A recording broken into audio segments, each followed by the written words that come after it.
പണിയൊന്നും എടുക്കൂല, അങ്ങോട്ട് പണിയെടുക്കണോ വീഡിയോ എടുക്കണം.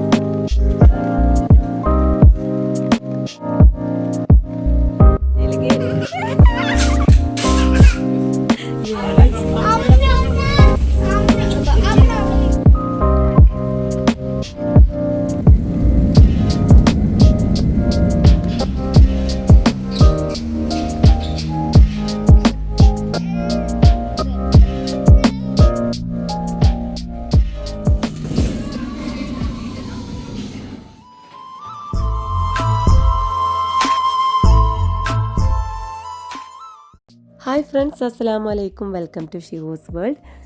ഇന്ന് ഞങ്ങൾ തിരിച്ച് റിയാദിലോട്ട് പോകുന്ന വീഡിയോ ആയിട്ടാണ് ഞാൻ വന്നിട്ടുള്ളത്. അപ്പോൾ എന്നത്തെയും പോലെയല്ല, എന്നും ഞാനും മക്കളും തനിച്ചാണ് പോവാറുള്ളത്. അപ്പോൾ ഇന്ന് സ്പെഷ്യലായിട്ട് തന്നെ ഞങ്ങൾ കൂടെ റെൻകാക്കിയുണ്ട്.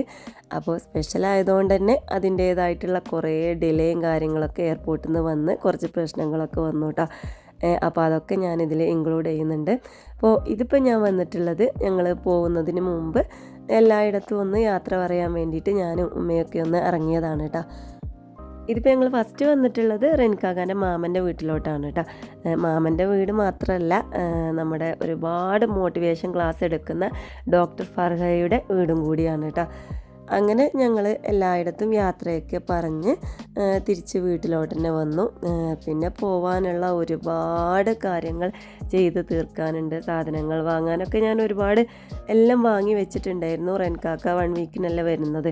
അപ്പോൾ അതുകൊണ്ട് തന്നെ ആദ്യം തന്നെ എല്ലാം സാധനങ്ങളൊക്കെ വാങ്ങി വെച്ചിട്ടുണ്ടായിരുന്നു. വന്നാൽ പിന്നെ ഒന്നിനും ഒഴിവ് കിട്ടില്ല എന്ന് വിചാരിച്ചിട്ട്. അതുപോലെ തന്നെയായിരുന്നു, 1 വീക്ക് ആയതുകൊണ്ട് ഒന്നിനും ടൈം കിട്ടിയിട്ടില്ല. എനിക്ക് കൊണ്ടുപോകാനുള്ള തേങ്ങ ഒരു ഭാഗത്ത് അങ്ങനെ ചിക്ക് പൊളിക്കുന്നുണ്ട്. ഇനിയിപ്പോൾ നിങ്ങളിത് കണ്ടിട്ട് അവന് നല്ല ജോലി എടുക്കുന്ന ആളാണെന്നൊന്നും വിചാരിക്കണ്ട കേട്ടോ. എടുക്കാൻ വിചാരിച്ചാലൊക്കെ അവൻ നല്ല പണിയെടുക്കും. പക്ഷേ വിചാരിക്കണമെങ്കിൽ കുറച്ച് പാടാണ്. ഞാൻ കൂടെ നടന്ന് ശല്യപ്പെടുത്തിയിട്ടാണ് കേട്ടോ ഇങ്ങനെ ഒന്ന് പൊളിക്കാനായിട്ട് നിന്നത്. ഇതിപ്പോൾ എൻ്റെ വീട്ടിലോട്ട് റെൻകാക്ക വന്നതാണ്. അപ്പോൾ ഇനിയിപ്പോൾ വരലൊന്നും ഉണ്ടാവില്ല എന്ന് വിചാരിച്ചിട്ട് എല്ലാവരോടും ഒന്ന് യാത്ര പറയാമെന്ന് വിചാരിച്ചു. അപ്പോൾ എൻ്റെ വീടിൻ്റെ തൊട്ടടുത്തായിട്ട് അടുത്തടുത്ത് വീടുകളാണ് കേട്ടോ. അപ്പോൾ അതുകൊണ്ട് തന്നെ കുറേ അയൽവാസികളുണ്ട്. ഞങ്ങളെ പ്രിയപ്പെട്ട അയൽവാസി എന്ന് പറഞ്ഞാൽ ഞങ്ങൾ ഈ അമ്മമ്മ തന്നെയാണ് കേട്ടോ. അപ്പോൾ അവിടെ എല്ലാവരോടും ഒന്ന് യാത്ര പറഞ്ഞ് ഒന്ന് തിരിച്ചു വന്നു. അതുപോലെ തന്നെ ആനിക്കും ഇവിടെ എൻ്റെ വീട്ടിൽ ഒരുപാട് ഫ്രണ്ട്സ് ഉണ്ട് കേട്ടോ. അങ്ങനെ അവനും അവൻ്റെ ഫ്രണ്ട്സിനോടൊക്കെ ഒന്ന് യാത്ര പറഞ്ഞ് അവന് നല്ല സങ്കടമുണ്ട് കേട്ടോ. കാരണം വന്നിട്ട് നല്ല കളി തന്നെയായിരുന്നു. ഒരുപാട് ഫ്രണ്ട്സും അങ്ങനെയൊക്കെ ഉണ്ടായതുകൊണ്ട് നല്ല കളിയായിരുന്നു കേട്ടോ. അപ്പോൾ അവരോടൊക്കെ ഒന്ന് യാത്ര പറഞ്ഞ് ഞങ്ങൾ തിരിച്ച് റെൻകാക്കാൻ്റെ വീട്ടിലോട്ട് തന്നെ പോകാനായിട്ട് നിൽക്കുകയാണ്. അങ്ങനെ തിരിച്ച് വീട്ടിലോട്ട് പോയി. ഇപ്പോൾ ഞങ്ങൾ പോകുന്ന തലേ ദിവസം പെട്ടി കെട്ടുന്ന തിരക്കിലാണ് കേട്ടോ. അപ്പോൾ ഇതൊന്നും ഞാൻ ഒരുപാട് വീഡിയോസൊന്നും എടുത്തിട്ടില്ല. അങ്ങനെ ജസ്റ്റ് ഒന്ന് ചെറിയ കുഞ്ഞു വീഡിയോസ് ആക്കിയിട്ടേ എടുത്തിട്ടുള്ളൂ. പെട്ടിയിൽ ആദ്യം തന്നെ മേറുമ്മ കയറി ഇരുന്നിട്ടുണ്ട്. അവൾക്ക് നല്ല ഇഷ്ടമായിട്ടുണ്ട് പെട്ടിയിൽ കയറി ഇരുന്നിട്ട്. പിന്നെ സാധനങ്ങളൊന്നും കണ്ടിട്ട് നിങ്ങളാരും പേടിക്കണ്ട. വാങ്ങുമ്പോൾ അങ്ങനെ ഒരുപാടെല്ലാം വാങ്ങി കൂട്ടും. പിന്നെ നമ്മൾ കെട്ടുമ്പോൾ എല്ലാം പകുതി സാധനങ്ങളും പുറത്ത് വെക്കേണ്ട അവസ്ഥയായിരിക്കും. കാരണം നമ്മൾ ഈ വിചാരിക്കുന്ന പോലെയൊന്നുമല്ല. ഞങ്ങളിപ്പോൾ ഇത്രയും ആളുണ്ടെങ്കിലും പെട്ടി കെട്ടുന്ന സമയത്ത് അത്രയും കുറേ സാധനം വെയിറ്റ് കൂടിയിട്ട് പുറത്ത് വെച്ചിട്ടാണ് പിന്നെ പെട്ടി കെട്ടിയിട്ടുണ്ടായിരുന്നത്. പിന്നെ ഇപ്രാവശ്യം പോകുന്ന സമയത്ത് ആകെ പ്രശ്നങ്ങളായിരുന്നു. എയർപോർട്ടിലാണെങ്കിലും പെട്ടി കെട്ടിയ സമയത്താണെങ്കിലും. കാരണം ഞങ്ങളിപ്പോൾ 4 ആൾക്ക് 4 ലഗേജ് ഉണ്ട്. ഞങ്ങൾ 3 ലഗേജ് 3 പെട്ടിയാക്കിയിട്ട് എല്ലാം കെട്ടി റെഡിയാക്കി വെച്ച് പോകുന്ന സമയത്ത് ഫ്രിഡ്ജിലുള്ള വെളിച്ചെണ്ണ, തേങ്ങ, ഇറച്ചി അങ്ങനത്തെ സാധനങ്ങളൊക്കെ ലാസ്റ്റ് ഒരു പെട്ടിയിലോട്ട് വെക്കാമെന്ന് വിചാരിച്ചിട്ട് പോകുന്ന സമയത്ത് കെട്ടാമെന്ന് വിചാരിച്ചിരുന്നു.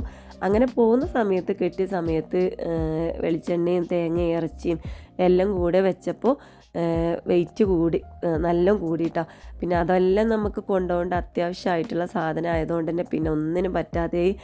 പിന്നെ ഞങ്ങൾ അത് ട്രോളിയിൽ വെക്കാനാണ് വിചാരിച്ചിട്ടുണ്ടായിരുന്നത്. ട്രോളി മാറ്റിയിട്ട് പിന്നെ പെട്ടിയാക്കി കെട്ടി. പിന്നെ നമ്മൾ ഹാൻഡ് ബാഗിൽ നിന്ന് കുറേ സാധനങ്ങൾ പുറത്തിട്ട് അങ്ങനെയൊക്കെ ഒന്ന് റെഡിയാക്കി. ഹാൻഡ് ബാഗ് കുറച്ച് വെയിറ്റൊക്കെ കൂടിയിട്ടുണ്ടായിരുന്നു. പക്ഷെ ഹാൻഡ് ബാഗ് അങ്ങനെ ചിലപ്പോൾ കുറച്ചൊക്കെ കൂടിയാലൊന്നും പ്രശ്നമാവലില്ല. പക്ഷേ ഇപ്രാവശ്യം ഞങ്ങൾ ഹാൻഡ് ബാഗ് തൂക്കിയ സമയത്തും എല്ലാം പ്രശ്നങ്ങളായിരുന്നു കേട്ടോ. പിന്നെ ഞങ്ങൾ പെട്ടി കെട്ടുന്ന സമയത്ത് കുറച്ച് മെഡിസിനൊക്കെ വാങ്ങിയിട്ടുണ്ടായിരുന്നു. ആ മെഡിസിനൊന്നും പെട്ടെന്ന് കാണാതെയായി. അത് തിരഞ്ഞ് നടന്ന് അങ്ങനെ ഒരുപാട് സമയമായി. ഇറങ്ങാൻ കുറച്ച് ലേറ്റ് ആയതുകൊണ്ട് തന്നെ പെട്ടെന്ന് എല്ലാവരോടും യാത്ര പറഞ്ഞിട്ടൊക്കെ ആയിരുന്നു ഇറങ്ങിയത്. അതുകൊണ്ട് തന്നെ ഇറങ്ങുന്ന വീഡിയോസ് ഒന്നും എടുക്കാൻ പറ്റിയില്ല കേട്ടോ. പിന്നെ എയർപോർട്ടിലേക്ക് ആരും ഞങ്ങളെ കൊണ്ടുവിടാനൊന്നും വന്നിട്ടില്ല. റെൻകാക്ക ഉള്ളതുകൊണ്ട് തന്നെ എല്ലാവരോടും വീട്ടിൽ നിന്ന് യാത്ര പറഞ്ഞുകൊണ്ട് തന്നെയാണ് തിരിച്ചു പോകുന്നത് കേട്ടോ. അപ്പോൾ അതുകൊണ്ട് തന്നെ എനിക്ക് നല്ല എല്ലാ പ്രാവശ്യവും റെൻകാക്ക അവിടെ കാത്തു നിൽക്കുമ്പോൾ നമുക്ക് ഇവിടെ നിന്ന് പോകാനൊരു ഇൻട്രസ്റ്റ് ആയിരുന്നു. പ്രാവശ്യം റെൻകാക്ക കൂടെ ഉള്ളതുകൊണ്ടാണോ അതോ അവർ എയർപോർട്ടിലോട്ട് വരാത്തതുകൊണ്ടാണോ എന്നറിയില്ല, ഭയങ്കര സങ്കടമായിരുന്നു. വീട്ടിൽ നിന്ന് എല്ലാവരോടും യാത്ര പറഞ്ഞ് 3 മാസത്തിന് വന്നതുകൊണ്ടാണോ എന്തോ അറിയില്ല, നല്ല സങ്കടം തന്നെയായിരുന്നു തിരിച്ചു പോന്നപ്പോൾ. ഇതിപ്പോൾ ഞങ്ങളിതെല്ലാം കഴിഞ്ഞ് ഫ്ലൈറ്റ് പൊങ്ങാനായിട്ട് നിൽക്കുകയാണ് കേട്ടോ. ഈ സമയത്ത് റെൻകാക്ക് ഭയങ്കര പേടിയാണ്. എനിക്ക് പിന്നെ പൊങ്ങുമ്പോൾ വലിയ പ്രോബ്ലം അല്ല, താവുമ്പോൾ നല്ല പേടി തന്നെയാണ് കേട്ടോ.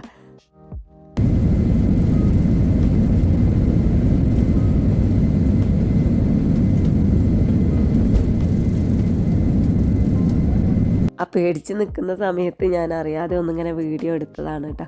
അങ്ങനെ അൽഹംദുലില്ലാ വലിയ പ്രോബ്ലം ഒന്നുമില്ലാതെ ഞങ്ങൾ റിയാദിൽ ലാൻഡ് ചെയ്തു. അപ്പോൾ ഞാൻ പറഞ്ഞല്ലോ ഒരുപാട് ഡിലേ വന്നിട്ടാണ് ഞങ്ങൾ ഇങ്ങോട്ടേക്ക് എത്തിയതെന്ന്. അതെന്താണെന്ന് വെച്ചാൽ കാലിക്കറ്റ് എയർപോർട്ടിൽ നിന്ന് ഫ്ലൈറ്റിൽ കയറുന്നത് വരെയായിരുന്നു ഒരുപാട് പ്രശ്നങ്ങളും കാര്യങ്ങളൊക്കെ ഉണ്ടായത്. പ്രശ്നങ്ങളെന്ന് പറഞ്ഞാൽ കുറച്ച് ലേറ്റായി, എല്ലാ ഭാഗത്തും ലേറ്റ് ആവേണ്ടി ഡിലേ ആവേണ്ടി വന്നു. അതെന്താണെന്ന് വെച്ചാൽ ഞാനും മക്കളും കുറേ പ്രാവശ്യം ഇങ്ങനെ പോയും വന്നുമൊക്കെ നിന്നിട്ടുണ്ട്. അപ്പോൾ ആ സമയത്തൊന്നും ഇതുവരെ ഡിലേ വന്നിട്ടില്ല. അങ്ങനെ ലഗേജ് ഒന്നും കിട്ടാനും അങ്ങനെയൊക്കെ പ്രശ്നങ്ങൾ വന്നിട്ടുണ്ടായിരുന്നതോ അല്ലാതെ വെയിറ്റ് കൂടുന്നതോ അങ്ങനെയൊന്നും പ്രശ്നങ്ങൾ ഉണ്ടായിട്ടില്ല കേട്ടോ. ഇതിപ്പോൾ ഞാൻ പറഞ്ഞല്ലോ പെട്ടിയെട്ടിയ സമയത്ത് കുറച്ച് വെയിറ്റ് കൂടുതലുണ്ടായിരുന്നു എന്ന്. അത് അവർ തൂക്കിയപ്പോൾ വെയിറ്റ് കൂടുതലാണെന്ന് പറഞ്ഞ് പുറത്ത് കളയാൻ പറഞ്ഞു. അങ്ങനെ കുറച്ച് ഡ്രസ്സും കാര്യങ്ങളൊക്കെ അവിടെ ഉപ്പയൊന്നും പോകാത്തതുകൊണ്ട് തന്നെ ഹാൻഡ് ബാഗിൽ നിന്നൊക്കെ പുറത്തെടുത്ത് കൊടുക്കേണ്ടി വന്നു. പിന്നെ അതിന് ശേഷം ഞങ്ങൾ റിട്ടേൺ ടിക്കറ്റ് ഡമ്മി എടുത്തിട്ടില്ലായിരുന്നു. അതിൻ്റെ കാര്യം തന്നെ റെൻകാക്ക മറന്നിട്ടുണ്ടായിരുന്നു കേട്ടോ. പിന്നെ അതിന് ഞങ്ങൾ കുറേ നേരം അവിടെ വെയിറ്റ് ചെയ്ത് അതൊക്കെ ഒന്ന് റെഡിയാക്കി, അതിൻ്റെ കാര്യങ്ങളൊക്കെ ഒന്ന് റെഡിയാക്കി കഴിഞ്ഞപ്പോൾ അടുത്ത പ്രോബ്ലമായിട്ട് വീണ്ടും വന്നത്, ഞാൻ ഹാൻഡ് ബാഗ് എടുത്ത സമയത്ത് എൻ്റെ ഹാൻഡ് ബാഗിൽ ഒരു കത്രിക ഉണ്ടായിരുന്നു. അതുപോലെ തന്നെ ആനിൻ്റെ സ്കൂൾ ബാഗിലും അതിലെ ഒരു കളർ ബോക്സിൽ കത്രിക ഉണ്ടായിരുന്നു. അതിൻ്റെ രണ്ടിന് കാര്യം ഞങ്ങൾക്ക് ഓർമ്മയില്ലായിരുന്നു. ലഗേജിലാണെന്നുണ്ടെങ്കിൽ വലിയ പ്രോബ്ലം ഒന്നുമില്ല. പക്ഷെ ഇത് ഹാൻഡ് ബാഗിലായതുകൊണ്ട് ഞങ്ങൾ സ്കാനറിലിട്ടപ്പോൾ അവിടുന്ന് സ്കാൻ ചെയ്തപ്പോൾ അത് വേറെ ഭാഗത്തോട്ട് നീങ്ങിപ്പോയി. പിന്നെ അതൊക്കെ അവർ ഇതിലെന്തോ ഉണ്ടെന്ന് പറഞ്ഞ് തിരഞ്ഞെടുപ്പിച്ച് അത് തപ്പി എടുത്ത് കത്രികയാണെന്ന് പറഞ്ഞ് രണ്ടും പുറത്തേക്ക് ഇട്ട് വേസ്റ്റിലോട്ട് ഇട്ടു കേട്ടോ. അങ്ങനെ അവിടെ ഒരുപാട് ഡിലേ വന്ന് പിന്നെ ഞങ്ങൾക്ക് ബോർഡിംഗ് പാസ് എടുത്തിട്ട് നമ്മൾ ഒരുപാട് നേരം വെയിറ്റ് ചെയ്യേണ്ടി വരുമല്ലോ. ബോർഡിംഗ് പാസ് എടുത്തിട്ട് ഞങ്ങൾക്ക് ഒന്നിനും ടൈം കിട്ടിയിട്ടില്ല. നേരെ ഫ്ലൈറ്റിലോട്ട് പോവുകയാണ് ചെയ്തത്. അത്രയും ടൈം കിട്ടുന്നതൊക്കെ ഞങ്ങൾക്ക് ആ ഒരു ഡിലേ വന്ന സമയത്ത് പോയിട്ടോ. അപ്പോൾ ഇനി ആരും ഹാൻഡ് ബാഗിലൊന്നും അറിയാത്തവരാണെന്നുണ്ടെങ്കിൽ കത്രിക ഒന്നും വെക്കരുത്, ലഗേജിൽ വെക്കുക. അപ്പം ഞാൻ അറിയാത്തതുകൊണ്ടൊന്നല്ല, അതിലുള്ള കാര്യം തന്നെ മറന്നു പോയതാണ് കേട്ടോ.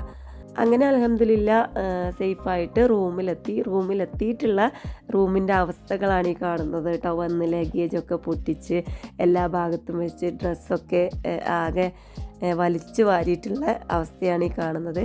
അങ്ങനെ ഞാൻ അന്നും പിറ്റേ ദിവസമൊക്കെ എടുത്തിട്ടാണ് റൂമൊക്കെ ഒന്ന് നല്ല ക്ലീനാക്കി എല്ലാം അടുക്കി വെച്ച് എല്ലാം റെഡിയാക്കി സെറ്റാക്കി വെച്ചത്. ഇതിപ്പോൾ ഞങ്ങൾ വന്നതിൻ്റെ ആ ഒരു വലിച്ചു വാരിയിട്ട കോലമൊന്നുമല്ല കാണുന്നത്. അതിൻ്റെ മുമ്പും റെൻകാക്ക 3 മാസം ഇവിടെ ഒറ്റക്കാണല്ലോ നിന്നത്. അപ്പോൾ അതിൻ്റെ കുറേ വൃത്തികേടുകളും അലങ്കോലപ്പണികളൊക്കെ കാണുന്നുണ്ട്. അപ്പം ഞാൻ ഇതൊക്കെ ഒന്ന് ക്ലീൻ ചെയ്തെടുക്കാൻ കുറച്ച് പാടുപെട്ടിട്ടുണ്ട്. കാരണം അത്രക്കും പണിയുണ്ടായിരുന്നു. വന്ന് എല്ലാം സെറ്റാക്കി റെഡിയാക്കി വെക്കാനൊക്കെ ഒരു ദിവസം കൊണ്ട് തന്നെ എല്ലാം ഒന്ന് റെഡിയാക്കി വെച്ചു. എന്നിട്ട് പിന്നെ ഞങ്ങൾ വന്നിട്ട് കുറച്ച് സാധനങ്ങളൊക്കെ ഒന്ന് വാങ്ങേണ്ടിയിരുന്നു. കാരണം വന്നിട്ടൊന്നും ഇവിടെ ഇല്ലായിരുന്നു. റെൻകാക്ക അങ്ങനെ കുക്കിങ്ങും കാര്യങ്ങളൊന്നും ചെയ്യാത്തതുകൊണ്ട് തന്നെ ഒന്നും ഇല്ലായിരുന്നു. അപ്പോൾ അത്യാവശ്യത്തിനുള്ള വെജിറ്റബിൾസും സാധനങ്ങളൊക്കെ ഒന്ന് വാങ്ങാനായിട്ട് ലുലുവിൽ പോയി. മക്കൾക്ക് തിരിച്ചു പോന്നപ്പോൾ ആനിക്കൊക്കെ നല്ല സങ്കടം ഉണ്ടായിരുന്നു. പിന്നെ ഇവിടെ എത്തി അവരുടെ ടോയ്സ് ഒന്നും നാട്ടിലോട്ട് കൊണ്ടുപോയിട്ടില്ലായിരുന്നു. അപ്പോൾ വന്നപ്പോൾ 3 മാസത്തിന് ശേഷം അവരുടെ ടോയ്സൊക്കെ കണ്ട് തിരിച്ച് റൂമിലോട്ടൊക്കെ എത്തിയപ്പോൾ പിന്നെ അവരെല്ലാം മറന്ന് പിന്നെ ഇവിടുത്തെ ലോകമായിട്ട് മാറിയിട്ടാ. അങ്ങനെ ഞങ്ങളിപ്പോൾ ലുലുവിൽ വന്ന സമയത്ത് ഒരുപാട് ഓഫേഴ്സും കാര്യങ്ങളൊക്കെ ഉണ്ടായിരുന്നു. ഇപ്പോൾ ഞാനിങ്ങനെ ചിക്കൻ എടുക്കാൻ നോക്കിയ സമയത്ത് ഇവിടെ ഇപ്പോൾ ഞാൻ ആദ്യമായിട്ടാണ് കേട്ടോ ഇത് കാണുന്നത്. മുയലിറച്ചി, താറാവിറച്ചി, അതുപോലെ കാട, അങ്ങനെ പലതും ഇവിടെ കണ്ടപ്പം ജസ്റ്റ് ഒന്ന് ഇങ്ങനെ വീഡിയോ എടുത്താണ് കേട്ടോ. ഇതിൻ്റെ മുമ്പൊന്നും ഞാൻ ഇതൊന്നും ഇവിടെ കണ്ടിട്ടില്ല. ഇനിയിപ്പോൾ ഞാൻ കാണാത്തത് കൊണ്ടാണോ എന്നറിയില്ല.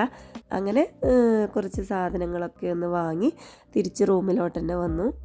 പിന്നെ ഞാൻ നാട്ടിൽ നിന്ന് കൊണ്ടുവന്ന സാധനങ്ങൾ പെട്ടി പൊളിക്കുന്നതോ അതൊന്നും വീഡിയോസിൽ എടുത്തിട്ടില്ല കേട്ടോ. കാരണം എന്താണെന്ന് വെച്ചാൽ നിങ്ങൾ കണ്ടല്ലോ റൂമിൻ്റെ അവസ്ഥകളും ആകെ വലിച്ചു വാരിട്ടതൊക്കെ. അപ്പോൾ അതൊക്കെ ഒന്ന് ക്ലീൻ ചെയ്ത് റെഡിയാക്കി എടുക്കാൻ കുറേ ടൈം എടുത്തു. അപ്പോൾ പിന്നെ അതിൻ്റെ ഇടയിൽ ഒരു വീഡിയോ എടുക്കാനൊന്നിനും ടൈമൊന്നും കിട്ടിയില്ല കേട്ടോ. അപ്പോൾ അതുകൊണ്ടാണ് അതൊന്നും എടുക്കാതിരുന്നത്.